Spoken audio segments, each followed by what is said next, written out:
ಪಾಪ ಈ 10th standard ವರೆಗೂ ಹುಡುಗರು ಅವ್ರ ಅಪ್ಪ ಅಮ್ಮ ಏನಾದ್ರು 100 ರೂಪಾಯಿ 200 ರೂಪಾಯಿ ಬಚ್ಚಿಟ್ರೆ ಎತ್ಕೊಂಡು ತಿಂತಿದ್ರಂತೆ. 4 ತಿಂಗಳಾದ್ರೂ ಯಾವ ಡಬ್ಬದಲ್ಲೂ ದುಡ್ಡು ಸಿಕ್ಕಿಲ್ಲ. ಒಬ್ಬ ಹುಡುಗ ಅವಾಗ ಅಮ್ಮನ ಕೇಳ್ದಂತಮ್ಮ, 4 ತಿಂಗಳಿಂದ ಹುಡುಕ್ತಾ ಇದೀನಿ, ಯಾವ ಡಬ್ಬದಲ್ಲೂ ದುಡ್ಡು ಸಿಕ್ಕಿಲ್ಲ, ನಿನ್ ದುಡ್ಡು ಎಲ್ಲೇ ತಿಳ್ತಾ ಇದ್ರೆ ನಮ್ಮ ಮನೆಯಲ್ಲಿ ನೀನು ಕರೆಕ್ಟಾಗಿ ನೋಡದೇ ಇರೋ ವಸ್ತು ಅಂದ್ರೆ ನಿನ್ ಟೆಕ್ಸ್ಟ್ ಬುಕ್ಸ್ ಕಣ ಅಲ್ಲೇ ಬಚ್ಚಿಡ್ತಿದ್ದೆ ಅಂತ. ಏನಾದ್ರೂ ಟೆಕ್ಸ್ಟ್ ಬುಕ್ಸ್ ಅಲ್ಲಿ, ಅದು ಫಿಸಿಕ್ಸ್ ಮ್ಯಾಥ್ಸ್ ಅಲ್ಲಿ ಏನಾದ್ರೂ ನೀವಿಟ್ರೆ ದೇವರಾಣಿಗೂ ಹುಡುಕಲ್ಲ ನಿಮ್ಮ ಮಕ್ಕಳು. ಇವೆಲ್ಲ ಸೀಕ್ರೆಟ್ ಪ್ಲೇಸಸ್. ನಾಳೆ IT ಅವ್ರು ಬಂದ್ರು ಹುಡುಕಲ್ಲ, ಯಾಕಂದ್ರೆ ಅವ್ರಿಗೂ ಫಿಸಿಕ್ಸ್ ಕಷ್ಟ,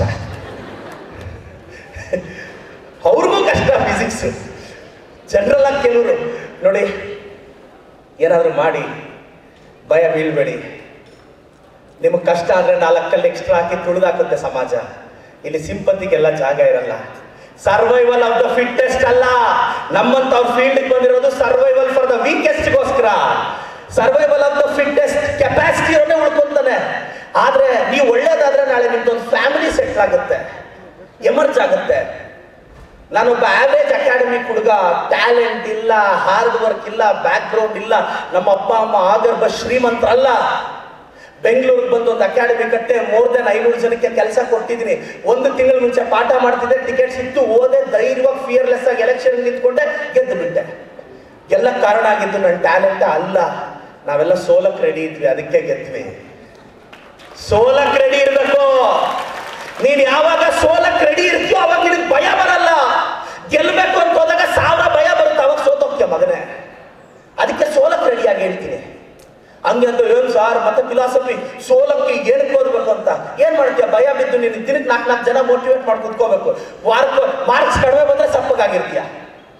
ನಮ್ಗೆ ಸೈಕಾಲಜಿ ಹೆಂಗ್ ಗೊತ್ತೇನ್ರ, ನಮ್ಮ ಫ್ರೆಂಡ್ ಫೇಲ್ ಆದ್ರೆ ಬೇಜಾರಾಗುತ್ತೆ, ನಮಗಿಂತ ಜಾಸ್ತಿ ಮಾರ್ಕ್ಸ್ ತೆಗೆದ್ರೆ ಇನ್ನೂ ಬೇಜಾರಾಗುತ್ತೆ, ಬಹಳ ನೋವಾಗ್ಬಿಡುತ್ತೆ, ಹೇಳ್ಕೊಳಕ್ಕೆ ಆಗಲ್ಲ. ಒಬ್ಬನೋಗಿ ಮಾಸ್ಟ್ ಹೊಡೆದ್ರಂತೆ, ಹೊಡೆದಿದ ತಕ್ಷಣ ಹೊಡೆದೇ ಅದು, ಸಾರ್ ನಾನು ಕಾಪಿ ಹೊಡಿತಿಲ್ಲ. ಯಾಕೆ ಹೊಡೆದಿದ್ರೆ? ನೀನು ಕಾಪಿ ಹೊಡೆದಿದ್ದಿದ್ರೆ ನಾನು ನಿನ್ನ ಹೊಡಿತಿರ್ಲಿಲ್ಲ ಮಗನೇ. ಆ ಮುಂದ್ಗಡೆ ನನಗೆ ಏನೂ ಬರ್ದೆ ಪೇಪರ್ ಕ್ವಶನ್ಸ್ ಬರೀತಾ ಇದ್ದೆ, ನೀನು ಕದ್ದು ಮುಚ್ಚಿ ಅದನ್ನ ಬರೀತಾ ಇದೆಯಾ ಅಂತ. ನಮಗೆ ಇನ್ನೊಬ್ಬರನ್ನ ಕಾಪಿ ಮಾಡೋದು ಕರೆಕ್ಟಾಗಿ ಗೊತ್ತಿಲ್ಲ. ಅದಕ್ಕೆ ಇವತ್ತಿಂದ ದಿನಕ್ಕೊಂದು 2 ತಾಸು ಸೋಷಿಯಲ್ ಮೀಡಿಯಾ, ಇನ್ಸ್ಟಾಗ್ರಾಮು, ಫೇಸ್ಬುಕ್. ನಾಳೆ ನಿನಗೆ ಹೆಚ್ಚು ಕಡಿಮೆ ಆದ್ರೆ ನಿನ್ನ ICU ಅಲ್ಲಿ ಬಿಸಾಕಿದ್ರೆ ಆಚೆ ನಿಮ್ಮ ಅಪ್ಪ ಅಮ್ಮ ಹೆಂಡತಿ ಸೋಷಿಯಲ್ ಮೀಡಿಯಾ ಇನ್ಸ್ಟಾ ಫ್ರೆಂಡ್ಸ್ ಅಲ್ಲ, ತಲೆಯಲ್ಲಿ ಇಟ್ಕೋ. ನಾಳೆ ನಿನಗೊಂದು ಕಷ್ಟ ಬಂದ್ರೆ ನೀನ್ ಸೇವ್ ಮಾಡಿರೋ ದುಡ್ಡಪ್ಪ ಕೈ ಹಿಡಿಯೋದು ನಿನ್ ಸೋಷಿಯಲ್ ಮೀಡಿಯಾ ಫ್ಯಾನ್ ಫಾಲೋಯಿಂಗ್ ಅಲ್ಲ, ಇದು ತಲೆಯಲ್ಲಿ ಇಟ್ಕೋ. ನಮ್ಗೆಲ್ರಿಗೂ ಸೂರ್ಯನ ತರ ಬೆಳಗ್ಬೇಕು ಅಂತ ಆಸೆ. ಯಾಕೆ ಸೂರ್ಯನ ತರ ಫಸ್ಟ್ ಉರಿಬೇಕು ಅನ್ನೋ ಲಾಜಿಕ್ ಯಾಕೆ ನಮ್ಗೆ ಗೊತ್ತಾಗಿಲ್ಲ. ಆಕಾಶದ ಹತ್ರಕ್ಕೆ ಎಲ್ಲೋ ಚಂದ್ರಗ್ರಹದಲ್ಲಿ ನೀರಿದೆಯಾ ಅಂತ ಹುಡುಕ್ತಾ ಇದೀವಿ ನಾವು.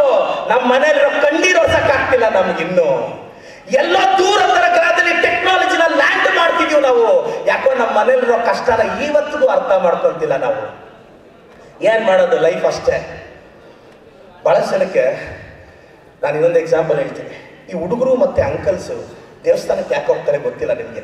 ಹುಡುಗರು ಯಾಕೆ ದೇವಸ್ಥಾನಕ್ಕೆ ಹೋಗ್ತಾರೆ ಗೊತ್ತಾ? ದೇವ್ರೇ ಒಳ್ಳೆ ಹುಡುಗಿನ ಕೊಟ್ಟು ಮದುವೆ ಮಾಡು ಅಂತ ಕೇಳಕ್ಕೆ. ಅಂಕಲ್ಸ್ ಯಾಕೆ ಹೋಗ್ತಾರೆ ಗೊತ್ತಾ? ಏನು ಕೇಳ್ದೆ ನೀವೇನು ಮಾಡ್ದೆ ಅಂತ ಕೇಳಕ್ಕೆ. ನಾನು ಕೇಳಿದ್ದೇನು ನೀನ್ ಮಾಡಿದ್ದೇನು ಅಂತ ದೇವ್ರನ್ನ ಕೇಳಕ್ಕೆ. ಯಾಕಿದ್ ಎಕ್ಸಾಂಪಲ್ ಹೇಳ್ತೀವಿ ಅಂದ್ರೆ, ದೇವ್ರ ಮುಂದೆ ನಮ್ಮ ಭಕ್ತಿ ಜೊತೆ ಅಂದ್ರೆ ನಾವು ಲೈಫಲ್ಲಿ ಏನು ಅನ್ಕೊಂತೀವೋ, ನಾನು ಎಲ್ರಿಗೂ ಹೇಳಕ್ ಇಷ್ಟಪಡ್ತೀನಿ. ಈ ಸಂದರ್ಭದಲ್ಲಿ ನನ್ನ ತಾಯಿ ಮಂಜುಳಾನ ಸ್ಮರಿಸ್ತೀನಿ. ಆಕೆ ಹೆಸರಲ್ಲಿ ಕೆಲವೇ ವರ್ಷಗಳಲ್ಲಿ ಕರ್ನಾಟಕದ ಒಂದು ಮೆಡಿಕಲ್ ಕಾಲೇಜ್ ಓಪನ್ ಮಾಡ್ತಿದ್ದೀನಿ.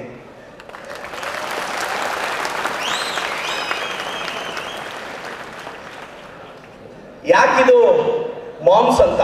ನನ್ನ ಅದೃಷ್ಟ ಹೆಸರು ಚೆನ್ನಾಗಿ ಸಿಕ್ತು, MOMS, MOMS, Manjula organisation of medical science ಅಂತ ನನ್ನ ತಾಯಿ ಹೆಸರಲ್ಲಿ. ಯಾರು ಬಹಳಷ್ಟು ಜನ ಕೇಳ್ತಿರ್ತಾರೆ, ಸರ್ ಈಗ ಕೆಲವರು ಸ್ಟೂಡೆಂಟ್ಸ್ IAS ಟಾಪರ್ ಆಗ್ತಿದ್ರೆ, ಹೋಗಿ ಸರ್ ಹ್ಯಾಂಡ್ ರೈಟಿಂಗ್ ನೋಡಿ, ಕೈ ಬರಹ ಸೊಂಟಿಗಿದ್ರೇನು ಹಣೆ ಬರಹ ನೆಟ್ಟಿಗಿದ್ದಾಗ. ಹಣೆ ಬರಹ ನೆಟ್ಟಿಗಿರ್ಬೇಕಷ್ಟೇ, ಕೈ ಬರೋದು ಅಷ್ಟೇನು ಮ್ಯಾಟ್ರ್ ಆಗಲ್ಲ. ಚೆನ್ನಾಗಿ ಓದು, ಬರೀ ಹಿಸ್ಟ್ರಿ ಓದ್ಕೊಂಡೆ ಕುತ್ಕೋಬೇಡ, ಹಿಸ್ಟ್ರಿಯಲ್ಲಿ ಸ್ವಲ್ಪ ಜಾಗ ತಗೊಳಕ್ಕೂ ಟ್ರೈ ಮಾಡು. ಕಷ್ಟ ಕಷ್ಟ ಕಷ್ಟ. ತುಂಬಾ ಚೆನ್ನಾಗಿ ಬೆಳೆದಂತ ಹುಡುಗರಿಗೆ ಟಿವಿ ನೋಡುವಾಗ ಕರೆಂಟ್ ಹೋದ್ರೆ ಅದೇ ದೊಡ್ಡ ಕಷ್ಟ, ರಿಮೋಟ್ ಎತ್ತು ಬಿಸಾಕ್ತಾನೆ. ತುಂಬಾ ಚೆನ್ನಾಗಿ ಬೆಳೆದಂತ ಹುಡುಗಿಗೆ ಮುಖದ ಮೇಲೆ ಮೊಡವೆ ಬಂದ್ರೆ ಅದೇ ದೊಡ್ಡ ಕಷ್ಟ, ಹೋಗಿ ಮಮ್ಮಿ ಕಾಲೇಜ್ಗೆ ಹೋಗಲ್ಲ ಅಂತಾಳೆ. 90% ಬರೋ ಮಗ 60% ಬಂದಂದ್ರೆ